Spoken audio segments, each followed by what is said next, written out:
Hello viewers, আশা করি সবাই ভালো আছেন। আজকে যে সমস্যাটি নিয়ে আমি আপনাদের সামনে বলবো সেটি প্রায় প্রত্যেক ঘরেরই সমস্যা এবং খুব কমন একটি সমস্যা। সেটি কি? সেটি হচ্ছে গ্যাস এবং অ্যাসিডিটির সমস্যা। এটি এখন প্রায় প্রতিটা ঘরে প্রতিটা মানুষের ক্ষেত্রে এই সমস্যা কোনো না কোনো সময় হয়ে থাকে এবং হয়। তো এই গ্যাস বা অ্যাসিডিটি হলে আমরা যে মেডিসিনগুলো খাই সেই মেডিসিনগুলো কয় প্রকার, এই গ্যাস বা অ্যাসিডিটি মেডিসিনগুলো কয় প্রকার বা কি কি, এগুলো কিভাবে আমাদের শরীরে কাজ করে এবং এই মেডিসিনগুলো যদি আমরা দীর্ঘদিন ধরে খাই তাহলে কি আমাদের শরীরে কোনো এফেক্ট পড়বে, আমাদের কি কোনো সমস্যা হবে কি হবে না, এই সমস্ত কিছু নিয়ে আজকে আমি আপনাদের সামনে আলোচনা করব। যদি ভিডিওটি ভালো লাগে তাহলে অবশ্যই একটি লাইক দিয়ে দেবেন আর আমার এই চ্যানেলটিকে সাবস্ক্রাইব করে দেবেন। আমি ফার্মাসিস্ট পার্থ সারথী ঘোষ আর আপনারা দেখছেন আপনাদেরই চ্যানেল মেডিটক স্টুডিও। তো চলুন বন্ধুরা, আজকে কিছু নতুন শেখা যাক। বন্ধুরা, প্রথমে আমরা জেনে নিই যে এই গ্যাস বা অ্যাসিডিটির মেডিসিনগুলো কয় প্রকার। তো এই গ্যাস বা অ্যাসিডিটির মেডিসিন মেনলি দুই প্রকার। একটি হচ্ছে লিকুইড অ্যান্টাসিড এবং আরেকটি হচ্ছে ট্যাবলেট বা ক্যাপসুল।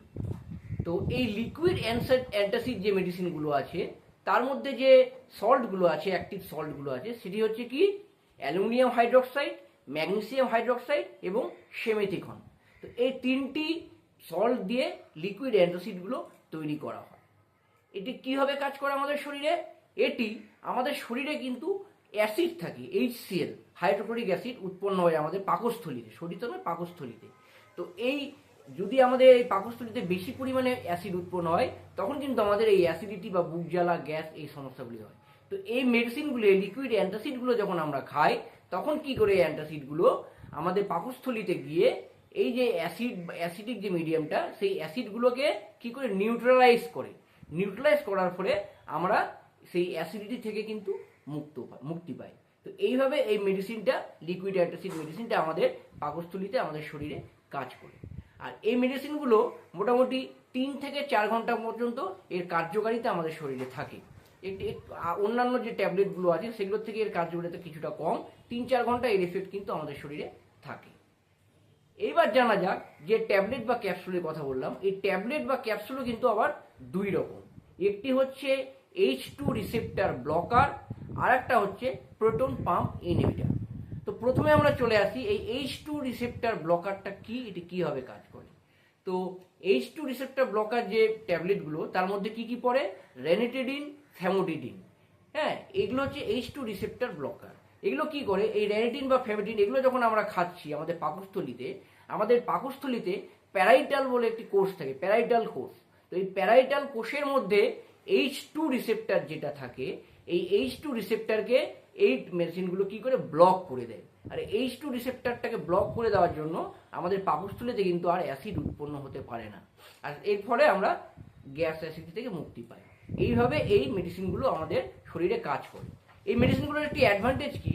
এই অ্যাডভান্টেজ হচ্ছে এই মেডিসিনগুলো কিন্তু দাম খুব কম, তাই জন্য কিন্তু প্রচুর মানুষ এই মেডিসিনগুলো কিন্তু ইউজ করে থাকে। এই মেডিসিনগুলো কার্যকারিতা অ্যান্টাসিডের থেকে বেশি। অ্যান্টাসিড যেমন 3-4 ঘন্টা আমাদের শরীরে কাজ করে, এগুলো মোটামুটি 7-8 ঘন্টা মতো আমাদের শরীরে কিন্তু কাজ করে। এই হচ্ছে H2 রিসেপ্টর ব্লকার। আর এই যে H2 রিসেপ্টর ব্লকার, এর কিছু ব্র্যান্ড নেম আছে। যেমন আপনার র্যানট্যাক, FM40, অ্যাসিলক, এইরকম ব্র্যান্ড নেমে কিন্তু আপনারা এই মেডিসিনগুলো বাজারে পেয়ে যাবেন। আর যেটা আমরা অ্যান্টাসিড বললাম, অ্যান্টাসিডেরও কিছু ব্র্যান্ড নেম আছে, যেমন জেলোসিল, তারপর আপনার প্যান এমপিএস, ডাইজিন, এইরকম পলিক্রল, এরকম বিভিন্ন লিকুইড অ্যান্টাসিড আপনারা বাজারে পেয়ে যাবেন।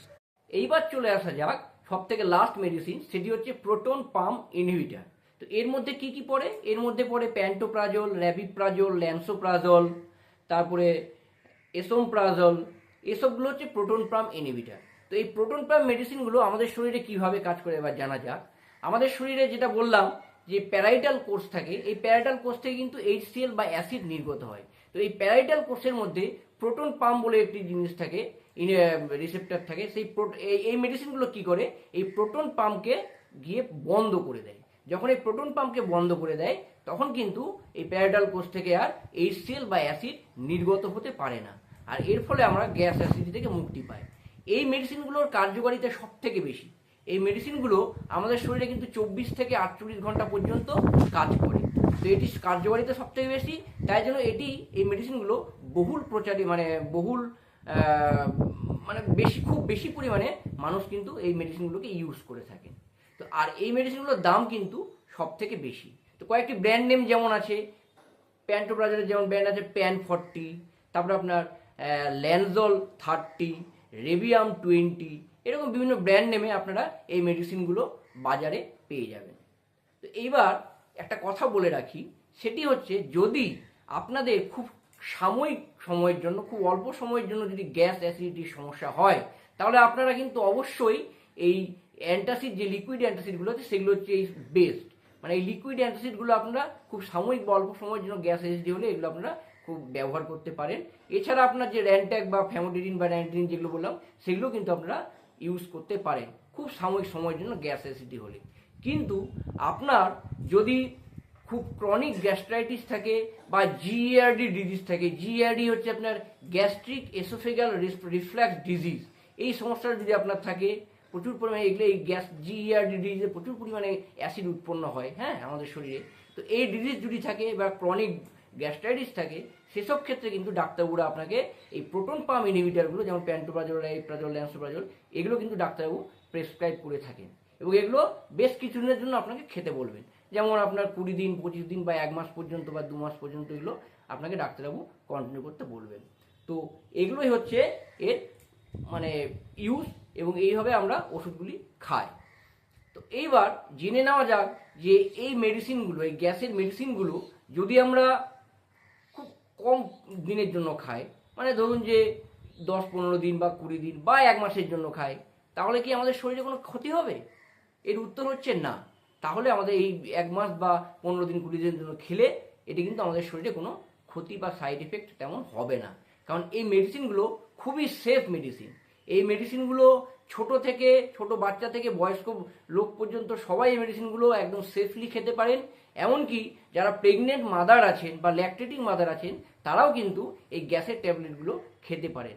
তবে প্রেগনেন্ট বা ল্যাকটেটিং মাদারের ক্ষেত্রে সব থেকে ভালো হচ্ছে এই লিকুইড অ্যান্টাসিডগুলো খাওয়া, কারণ এই লিকুইড অ্যান্টাসিডগুলো শুধুমাত্র পাকস্থলীতেই কাজ করে, এর সল্টগুলো কিন্তু রক্তে মেশে না। তাই জন্য এটি সব থেকে ভালো হচ্ছে প্রেগনেন্ট মাদারের জন্য। এইবার চলে আসা যাক যে কিছু মানে পেশেন্ট আছেন বা লোক আছেন, তারা কি করেন, ডাক্তারবাবুর প্রেসক্রিপশন ছাড়াই দীর্ঘদিন এই ওষুধগুলো কিন্তু গ্যাসের এই মেডিসিনগুলো খেতে থাকেন। ডাক্তারবাবু হয়তো ওনাকে 1 মাস খাওয়ার জন্য বলেছেন, উনি কন্টিনিউ 6 মাস, 7 মাস, 10 মাস, 1 বছর খেতেই আছেন। বা কিছু লোক দেখবেন যে দীর্ঘদিন ধরে খেতে আছেন, একদম সারা জীবন ধরে খেতে আছেন। তাহলে কি এগুলো দীর্ঘদিন ধরে খাওয়া এগুলো সেফ? এর উত্তর হচ্ছে না, একদমই সেফ নয়। কেন সেফ নয়? কারণ যদি গ্যাসের ওষুধ আমরা দীর্ঘদিন ধরে খাই, তাহলে কিন্তু আমাদের পাকস্থলীতে আর অ্যাসিড উৎপন্ন হবে না, এটা ঠিক। অ্যাসিড কিন্তু আর উৎপন্ন হবে না, বা খুবই অল্প পরিমাণে অ্যাসিড উৎপন্ন হবে। এবং একটা জিনিস কি হচ্ছে, আমাদের কিন্তু সব জিনিসেরই, আমাদের শরীরে যেসব জিনিস আছে ভগবান যা আমাদেরকে দিয়েছেন, সবগুলোর কিছু না কিছু কাজ কিন্তু অবশ্যই আছে। আমাদের শরীরে যে অ্যাসিডগুলো উৎপন্ন হয়, এই অ্যাসিড উৎপন্ন হওয়ার ফলেই কিন্তু আমাদের বিভিন্ন রকম ভিটামিন, মিনারেলস, পুষ্টি, এগুলো কিন্তু অ্যাবজর্ব হয় এই অ্যাসিডিক মিডিয়ামে গিয়ে।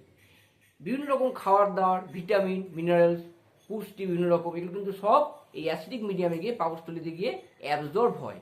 এবার যদি কেউ দীর্ঘদিন ধরে এই গ্যাসের ওষুধগুলো খান, তার পাকস্থলীতে কিন্তু আর অ্যাসিড উৎপন্ন হবে না, বা খুব কম পরিমাণে অ্যাসিড উৎপন্ন হবে।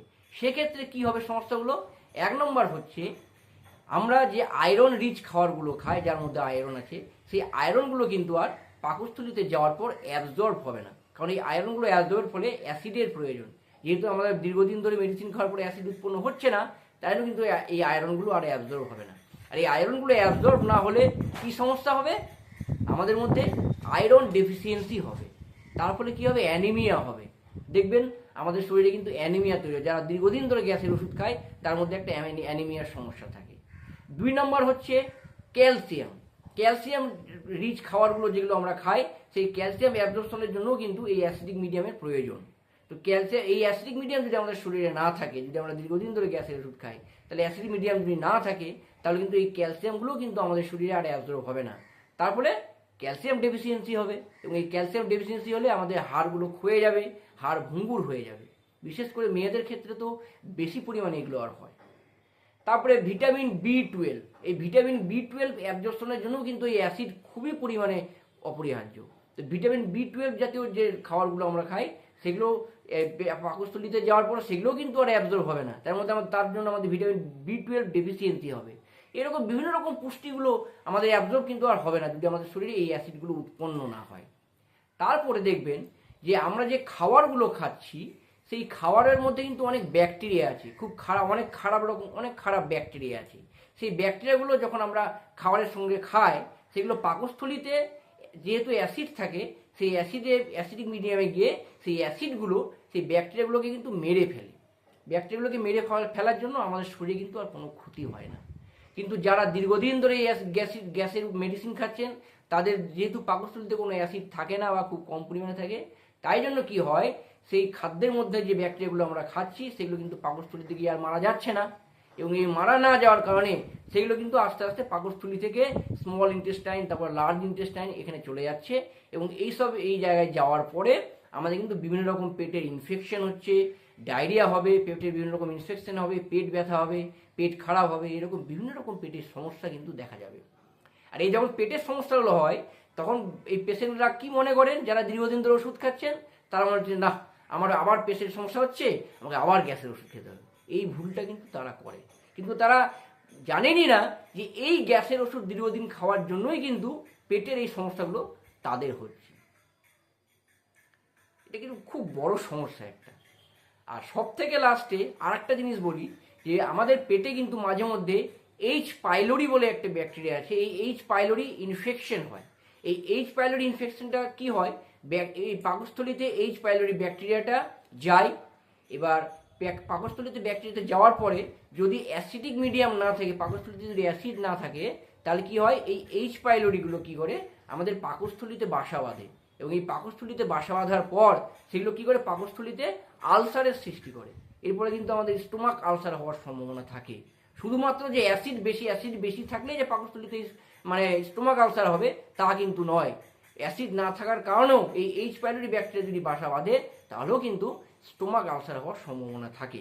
এবং সর্বোপরি সব থেকে লাস্টে একটি রিসেন্ট গবেষণায় দেখা গেছে, আপনারা জানেন, আপনারা শুনেছেন হয়তো, যে একটি গ্যাসের মেডিসিন আছে, সেটা হচ্ছে রেনট্যাক বা রেনিটিডিন। সেটি কিন্তু দীর্ঘদিন ধরে যদি কেউ খায়, এর কিন্তু একটি কার্সিনোজেনিক এফেক্ট আছে, ক্যান্সার হওয়ার সম্ভাবনা কিন্তু এই ট্যাবলেট থেকে আছে। তাই জন্য আমি যেটা সাজেস্ট করব, গ্যাসের মেডিসিন আপনারা খান, অবশ্যই খাবেন, আপনার গ্যাস এসিড হলে অবশ্যই খাবেন, কিন্তু প্লিজ আপনারা দীর্ঘদিন ধরে কিন্তু এই গ্যাসের মেডিসিন খাবেন না। ডাক্তারের প্রেসক্রিপশন ছাড়া দীর্ঘদিন ধরে গ্যাসের মেডিসিন খাওয়া একদমই সেফ নয়। এটি একদম মেনে চলবেন, এবং সবসময় ডাক্তারের প্রেসক্রিপশন অনুযায়ী কিন্তু মেডিসিন খাবেন। ডাক্তারের প্রেসক্রিপশন ছাড়া নিজে কোনো রকম মেডিসিন, যে কোনো মেডিসিন হোক, নিজে খেতে যাবেন না। সবসময় ডাক্তারের প্রেসক্রিপশন অনুযায়ী কিন্তু মেডিসিন খাবেন। তো বন্ধুরা, আজকে আপনারা নিশ্চয়ই বুঝতে পারলেন যে গ্যাস হলে আপনি কি কি খাবেন, কোন মেডিসিন খাবেন, তার কার্যকারিতা কি, এবং বেশি দিন ধরে খেলে এটি কি সমস্যা হয়, সম্পূর্ণটা হয়তো আপনারা ভালো মতো বুঝতে পারলেন। যদি এরপরেও কোনো আপনাদের প্রশ্ন থাকে তাহলে আমার এই কমেন্ট বক্সে আপনারা কমেন্ট করতে পারেন, আমি এর যথাসাধ্য উত্তর দেওয়ার চেষ্টা করব। আর এই ভিডিওটি যদি আপনাদের ভালো লেগে থাকে তাহলে অবশ্যই একটি লাইক দিয়ে দেবেন। আর নতুন যারা দর্শক আছেন, আমার এই ভিডিওটি যারা ভিউ করলেন, তারা অবশ্যই আমার এই চ্যানেলটিকে সাবস্ক্রাইব করে দেবেন। কারণ এই চ্যানেলটিকে যদি আপনারা সাবস্ক্রাইব করে দেন, তাহলে নেক্সট যে ভিডিওগুলো আসবে তার নোটিফিকেশন আপনাদের কাছে যাবে, এবং আপনারা সেই ভিডিওগুলো দেখতে পারবেন। তো বন্ধুরা, আজকে এটুকুই, নমস্কার।